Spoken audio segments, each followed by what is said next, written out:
So this is permanence. Love's shattered pride. What was once innocence? Gareth finished the sentence, turned on its side, and switched off the radio. Joy Division, what else? He took a long breath, and the ice that had taken over the entire room suddenly melted. Alistair let out a mewing call, the kind that means, empty plate, provide please. Gareth smiled and walked towards the fridge, carrying out that daily routine without the same loving devotion as every other time.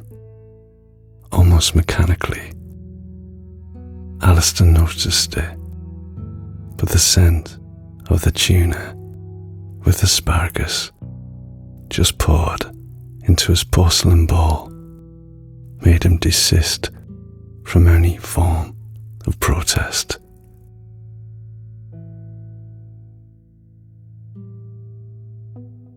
Sitting on the sofa with Mr. Francis's diaries beside him, Gareth couldn't seem to shake off the dust of the village theatre. He hated the idea of not being able to get to the bottom of that desperate case. Everyone else would have locked it away in the FBI archive once and for all.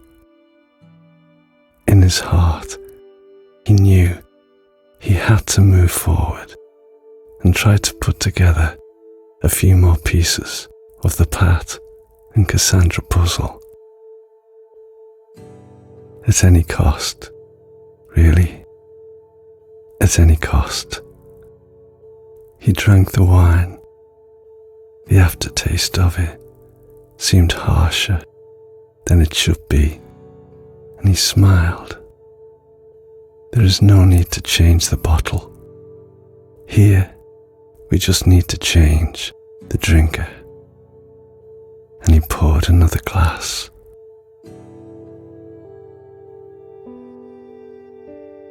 Letting himself sink onto the couch, it occurred to him that maybe, emphasizing the maybe, he should involve Cassandra in this additional investigation, if for nothing else, for all the supernatural reasons in the world.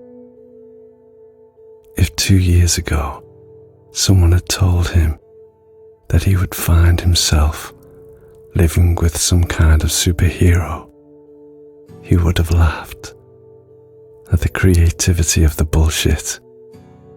But if they had told him that he would fall in love with her, then he would have had a heart attack.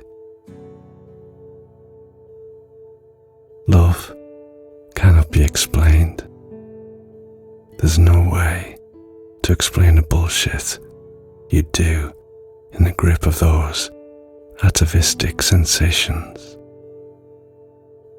The same ones that distort all 5 senses and make you feel at the mercy of the other person's breathing. 2 years ago, he would have defined it as an absurd and cumbersome waste of time and energy. But 2 years ago, he wasn't born. 2 years ago, Cassandra didn't exist.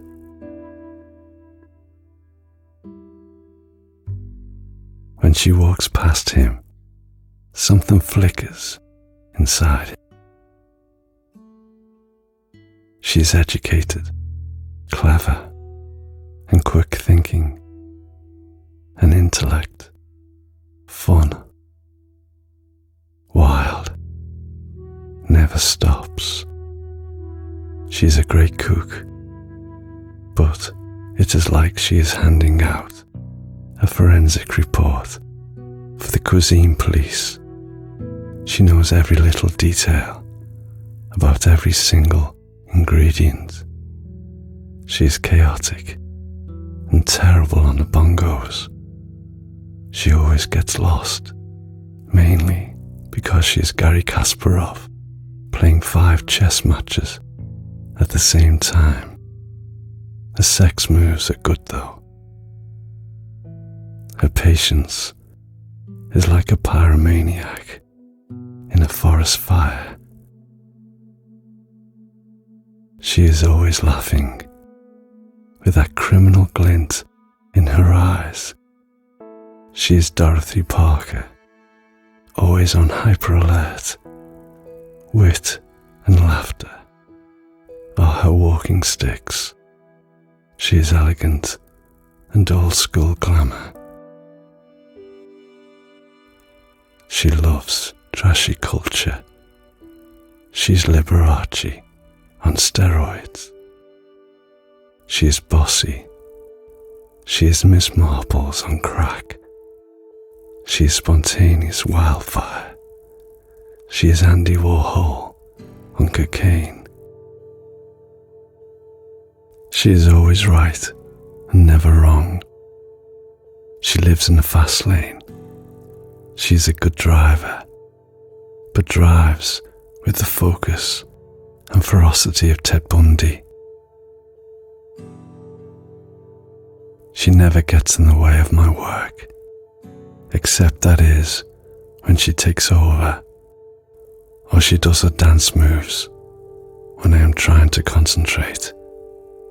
I hate her desert walk dance. Her moonwalk is woeful too.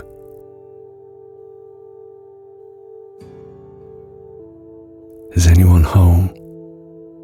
Gareth jumped a little and put the half-empty glass back on the table. Of all Cassandra's superpowers, timing impressed him the most, and also never hearing her Fiat 500 arrive. How beautiful she was that afternoon, with her usual princess-like gait, preceded by a cloud of perfume and shopping bags. I'll make you some lasagna. What do you think? She asked him, placing the groceries on the kitchen table, but not before giving Alistair Crowley a caress. Gareth joined her. He kissed her neck. She immediately turned to kiss him on his lips.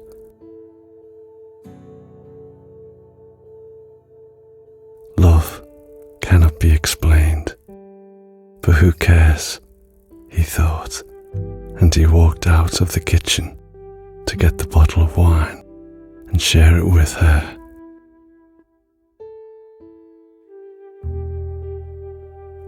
Cassandra smiled. She was enthusiastic. She loved the idea of drinking something good before she gave him a speech. That of her idea to investigate the case, together with Amy. Should she do it before or after lasagna? After, no doubt, and she started cooking, while the stereo in the living room was filling the air with Jungian sweetness. Gareth, who was now prey to thoughts of any Aristotelian category, felt that the right thing to do, the right thing for himself and for Cassandra, was to exploit the complicity they had, the trust they gained despite the jokes of the universe. So, faced with the delicious lasagna with meat sauce that she had just taken out of the oven, he decided to speak the truth. She poured him more wine, then put a generous portion of lasagna on his plate So he began. Today was a rather special day at work. She smiled at him, but before he could say anything else, she took a breath and she confessed in one go. This afternoon, I met Amy and Pat, and then Pat left, and Amy and I decided to continue to investigate Mr. Francis's death, and we will do it his way because she doesn't trust it too much, but I feel it's the right thing to do, and I want you to know why I love you so much. Wow. A punch in the face would have stunned him less, but the punch in the face would have surprised him more. Gareth looked into Cassandra's eyes, those big black eyes that were now seeking oxygen. What have I told you? I don't want you to get in trouble. Cassandra smiled, this time like a cat that had stung a small lizard in the garden. But you're not going to tell me, are you? Gareth dug his fork into the lasagna. No, I won't tell you anything for now, except that I decided to reopen the case.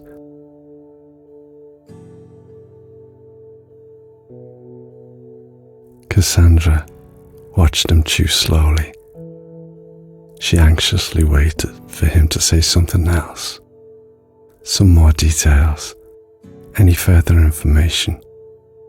Instead, Gareth was silently enjoying her lasagna with visible satisfaction.